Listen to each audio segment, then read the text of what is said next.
জনাব তারেক রহমান সাহেব নিজের জীবনের বিনিময়ে দেশ ত্যাগ করে বহুদিন জাতিকে ঐক্যবদ্ধভাবে আন্দোলনের মাধ্যমে আমাদের আজকের ভোট যেটা আমরা মালিকানা ফিরে পেয়েছি তার ত্যাগকে আমি স্বীকার করছি। আমি কোনো সেন্টার দেখি নাই আজ পর্যন্ত।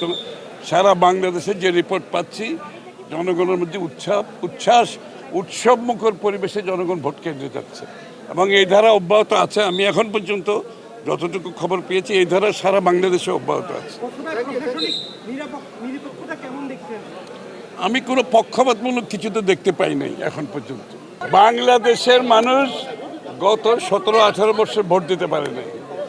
এই ভোটের জন্য অনেক মানুষের অনেক ত্যাগ স্বীকার করতে হয়েছে, জীবন দিতে হয়েছে, গুম হয়েছে, খুন হয়েছে, ব্যবসা হারিয়েছে, চাকরি হারিয়েছে, পুলিশের হেফাজতে মৃত্যুবরণ করেছে, জেলখানায় চিকিৎসার অভাবে মৃত্যুবরণ করেছে, লক্ষ লক্ষ মানুষ মিথ্যা মামলার শিকার হয়েছে।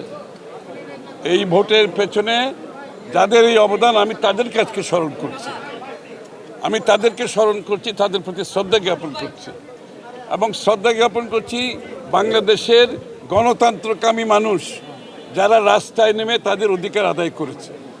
আমি শ্রদ্ধা জ্ঞাপন করছি দেশনেত্রী বেগম খালেদা জিয়ার প্রতি, নিজের জীবন দিয়ে গণতন্ত্রের জন্য আপসহীনভাবে লড়ে যাওয়ার কারণে আজকে আমরা এখানে এসেছি। আমি শ্রদ্ধা জ্ঞাপন করছি শহীদ প্রেসিডেন্ট জিয়াউর রহমান, যিনি একদলীয় বাকশাল থেকে বহুদলীয় গণতন্ত্র প্রবর্তন করেছে।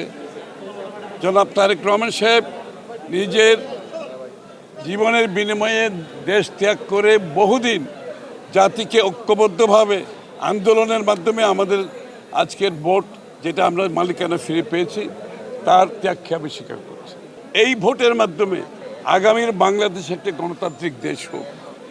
আমার মনে হয় পরিবেশ ভালো, খুবই ভালো পরিবেশ এবং আমি যদি অসংখ্য ভোটার, আমি আস্তে আস্তে যা দেখলাম প্রত্যেকটি পোলিং স্টেশনে 2-3টা কনস্টিটিউয়েন্সি ঘুরে আসলাম, অসংখ্য ভোটার এবং স্বতঃস্ফূর্ত একটা উচ্ছ্বাস আমি দেখতে পাচ্ছি যে গণতন্ত্র যে আবার ফিরে আসছে সেটা আমরা অনুভব করতে পারছি।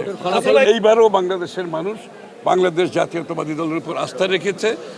জনগণের মধ্যে দৃশ্যমান তারা চাচ্ছে বাংলাদেশ জাতীয়তাবাদী দল আগামী দিনে জাতিকে নেতৃত্ব দিক, সরকার গঠন করুক এবং এই সমস্যা থেকে উত্তরণের মাধ্যমে দেশকে এগিয়ে নিয়ে যাওয়ার আমাদের সম্মানিত চেয়ারম্যান তারেক রহমান সাহেব যে পরিকল্পনার কথা বলছেন বারবার, সেই পরিকল্পনা বাস্তবায়নের দিকে যাতে আমরা যেতে পারি।